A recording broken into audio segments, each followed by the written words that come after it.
Good evening and welcome to Metro Focus. I'm Jenna Flanagan. We begin tonight with the new initiative to overhaul the city's decaying subway system, with commuters fearing it will become a decade of delays. The MTA's sweeping 10-year plan aims to increase the modernization of the signal system, improve wheelchair accessibility to platforms, and to restructure the department's management.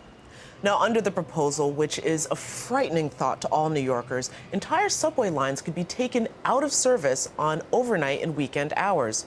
And for those upgrades, according to the New York Times, the price is getting pretty staggering. So joining us now with insight is Tom Wright, President and CEO of the Regional Plan Association, an independent urban planning research organization. Tom, welcome to the program. Thanks so much for having me. So first, tell us, I know that we all know we have to do something. Right. That's clear. We have to. So a few months ago, the MTA hired a new president of the New York City Transit Authority, Andy Byford. Andy comes to us having worked around the world and done turnarounds of systems. He brings the kind of fresh perspective and the outsider's point of view that we really need here in New York. And he's looked top to bottom with his team at how we do the signals and buy our cars and fix the stations and monitor the situation. And he's looking internally, too, at the MTA. And is it structured, and are the staff empowered to do things? And he's put together a plan. It's not a political plan. He didn't kind of pivot for a certain price tag or something. He said, this is the way to go forward. It's a 15-year plan with kind of 5-year increments. And what he's doing is he's really trying to expedite the investments that we need in the basic systems, the electrical system, the signal system, the new cars, the stations, prioritizing the pieces of the system that will benefit the most riders fastest, and really putting an aggressive plan out there, which is what we need. Of course, an aggressive plan will mean if the pendulum swings one way, it's going to swing the other. Yeah. And that means some pain for us as commuters and, of course, the price tag. You're right. It's going to cost a lot of money, but we got to come up with that money. And it's going to mean that the riding public is going to have to accept in the short term that things are going to change. There's been a kind of bargain that was sold to New Yorkers that said, we can keep and maintain the system. You can ride it 24/7. You'll never notice us doing repairs or other things, and we'll just keep going.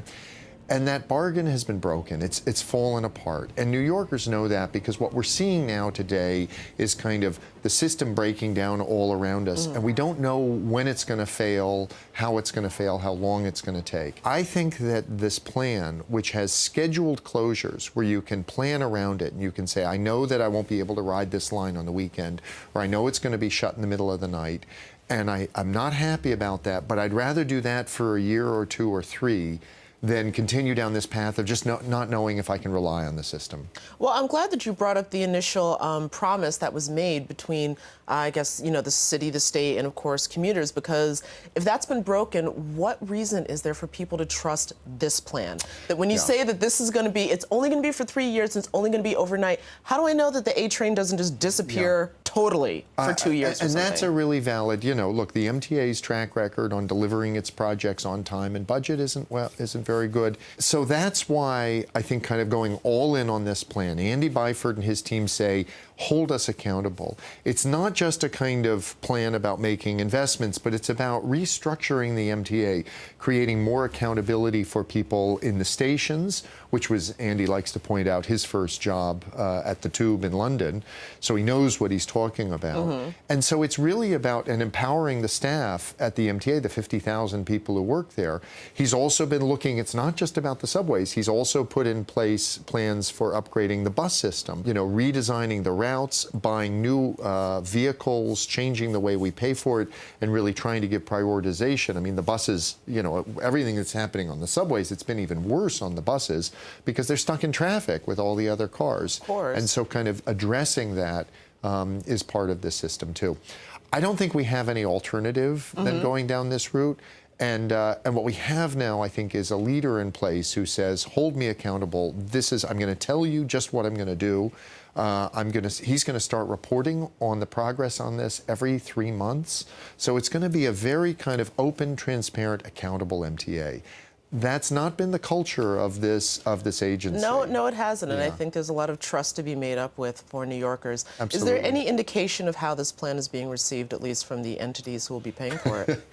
We're starting to, we're going to go to Albany and talk to the legislators, and sometimes you go up there and you wonder if they really understand what's going on here in New York City and how important what happens in New York is for the rest of the state, the region, the Northeast United States. And I think that our politicians are going to have to step up. And I think there's a little bit of trepidation on their part right now about this because they're going to have to come up with the money. And it's going to be a lot of money. Yeah. But they don't have any alternative to this. And delaying this only means that it's going to cost more later. It means that New Yorkers are going to experience more of the delays and disruptions that they're seeing now. Well, let me just throw this out very quickly before we run out of time. What about the popular option from Albany, the piecemeal? We'll just do a piece here and a piece there. That would just be a disaster. That's just not going to work here. The system is an integrated system, and so you can't really pull one little piece out and do anything significant with it. And so, I mean, the biggest thing here is actually buying the new cars and improving the signals and modernizing the signal system so that our trains can run more closely together in a safer way. All right, well, listen, Tom, thank you so much for joining us and giving us at least some hope for the future. Thanks. But unfortunately, I think a lot of us are a little skeptical, so we'll wait and see what happens. Yeah, it's understood. Thanks for giving me a chance to talk to you. Thank you.